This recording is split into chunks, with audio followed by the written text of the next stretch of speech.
السلام علیکم دوستوں، آج کا ہمارا ٹاپک ہے کہ فیملی ٹرائل اگر یا فیملی کیس کا ٹرائل وہ کورٹ میں ہو تو اس کی کیا سٹیجز ہوتے ہیں، شروع سے لے کر آخر تک کیا پروسیجر ہوتا ہے۔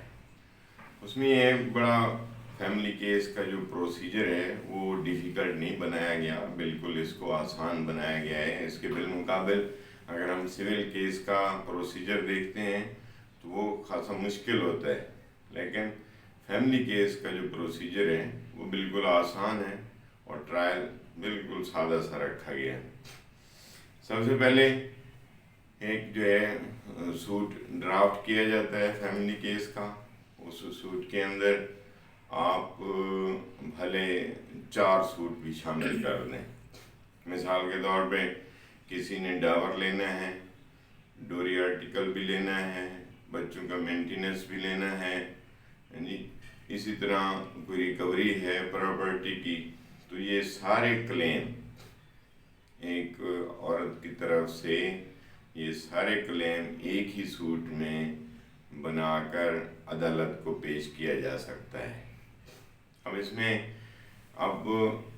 یہ بھی سہولت ہے کہ آپ 2 جو ہے نا کلیم ایک دعوے میں کر دیتے ہیں، یا ایک کلیم کے علیحدہ 4 دعوے کر دیتے ہیں، وہ بعد میں جو ہے وہ اکٹھے کیے جا سکتے ہیں۔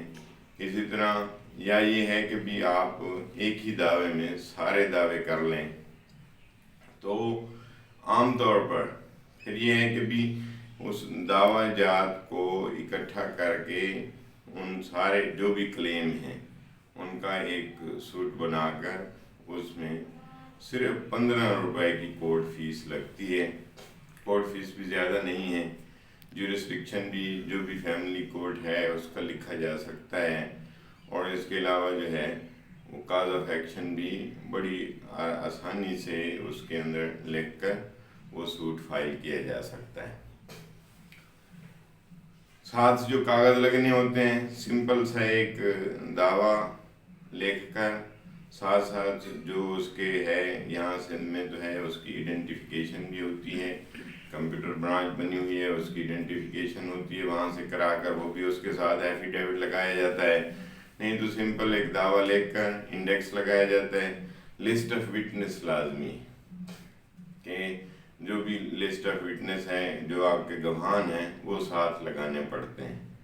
اس کے علاوہ جو ہے سندھ کے اندر تو یہ ہے کہ بھی اس میں آپ پنجاب میں تو فہرست دستاویزات پیش کردہ منحصرہ فرد طلبانہ یہ سارا اس میں لگانا پڑتا ہے، جبکہ یہاں وہ پروفارم میں نہیں ہے۔ سندھ کے اندر صرف یہاں دعویٰ، لسٹ آف وٹنس اور انڈیکس لگا دیں، اور ساتھ آپ کے ڈاکومنٹس مثلا نکاح نامہ ہے، یا اس میں نکاح نامے کی اٹیسٹڈ کاپی ہو جائے، یعنی یا سمپل فوٹو کاپی ہی لگا دیں۔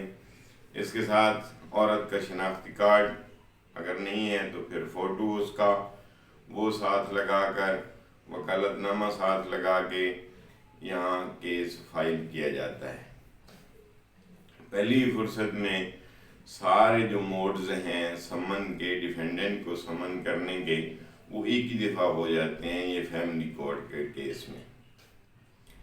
مثلاً جو ہی کیس فائل ہوتا ہے پہلی ڈیٹ پہ اس کا سمن، نوٹس، اور through courier, through bailiff, through pasting اور اخبار اشتہار بھی یہ ایک ہی جو ہے نا ڈیٹ میں فیملی کورٹ کر دیتی ہے۔ سملٹینیسلی پروسیڈنگ ہوتی ہے ان کو کال کرنے کے لیے۔ نیکسٹ ڈیٹ پہ اگر وہ حاضر ہو جاتا ہے تو پھر اس سے ریٹن ریپلائی مانگا جاتا ہے جی۔ ریٹن ریپلائی کے بعد پری ٹرائل کی پروسیڈنگ ہوتی ہے۔ عدالت ایک موقع دیتی ہے کہ فریقین آپس میں بیٹھ کر صلح کر لیں تاکہ یہ ٹرائل نہ چلے، اور ان بٹوین دی سپاؤزز، میاں بیوی کے درمیان جو جھگڑا ہے وہ یہاں بیٹھ کر حل کیا جا سکے۔ تو باقاعدہ یہاں سندھ میں تو یہ ہے کہ بھی ان کو باقاعدہ ایک جگہ پہ بٹھایا جاتا ہے میاں بیوی کو، تاکہ بیٹھ کر یہ آپس میں بات کر لیں۔ میں نے خود دیکھا ہے یہاں ججز صاحبہ کے چیمبر میں یہاں ان کو بٹھایا جاتا ہے ان کو اور بات کرائی جاتی ہے تاکہ یہ معاملہ آگے نہ بڑھے. یہ پری ٹرائل ریکنسائلیشن پروسیڈنگ کہلاتی ہے. یعنی جواب دعویٰ آنے کے بعد یہ ٹرائل کو چلانے سے پہلے پری ٹرائل ریکنسائلیشن پروسیڈنگ کہلاتی ہے. تو یہ کی جاتی ہے. پنجاب میں تو یہ ہے کہ فارمیلٹی پوری کی جاتی ہے. وہ آتے بھی ہیں تو پھر وہ آ کر کے کہہ دیتے ہیں کہ ہم نے صلح نہیں کرنی, تو وہ کیس چل پڑتا ہے. سندھ میں باقاعدہ اس پہ توجہ دی جاتی ہے اور ان کو بٹھایا بھی جاتا ہے. اس کے بعد ریٹن رپلائی کے بعد پروپوز ایشو یا کورٹ ایشو جو ہے وہ فریم کرتی ہے. اس کے بعد اس کی سادہ سا ہوتا ہے. جو سول میں شہادت کا جو پروسیجر ہے وہ بہت لمبا ہوتا ہے, جبکہ اس میں پروسیجر جو ایویڈنس کا ہے وہ بالکل آسان ہے. ایفیڈیوٹ پہ لکھ کر مدعیہ بھی جو پلینٹف ہے اور جو گواہان ہیں اس کے ان کا ایفیڈیوٹ ایک اسٹیمپ پیپر پہ لکھ کر اس کو کورٹ میں جمع کرا دیا جاتا ہے. یوں سمجھ لیں اس کی چیف جو ہے نا ایگزام ہو گیا اس کا ایفیڈیوٹ کے ذریعے اس کی ایویڈنس. پھر کراس پہ اسی ایفیڈیوٹ پہ ہی ڈیفینڈنٹ کو کراس کے لیے کہا جاتا ہے. وہ کراس کرتا ہے, پھر وہ اس کی ایویڈنس وہ ریکارڈ پہ آ جاتی ہے. اگر کوئی ڈاکومنٹری ایویڈنس ہے تو وہ بھی پلینٹف کو کہا جاتا ہے کہ وہ بھی پیش کرے. پھر ڈیفینڈنٹ کی باری آتی ہے. ڈیفینڈنٹ کو بھی یہی کہا جاتا ہے کہ یہ ایفیڈیوٹ کے تھرو وہ اور اس کے جو بھی وٹنس ہیں وہ ایفیڈیوٹ کے تھرو ایفیڈیوٹ پہ لکھ کر جو ایویڈنس وہ دینا چاہتے ہیں ایفیڈیوٹ پہ ہی لکھ کے وہ جمع کرا دی جاتی ہیں. سمجھیں کہ اس کا چیف جو ہے نا وہ ایگزام ہو گیا.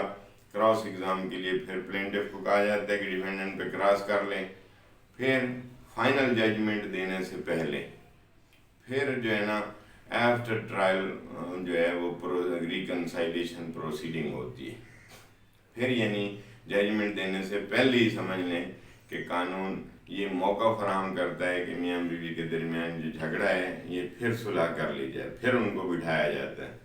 اگر وہ پھر بھی ناکام ہو جاتی ہے پروسیڈنگ تو پھر اس کے بعد جو ہے ججمنٹ دے دی جاتی ہے اور اس کے بعد جو ہے وہ ٹرائل یہ ختم ہو گیا فیملی کیسز کا.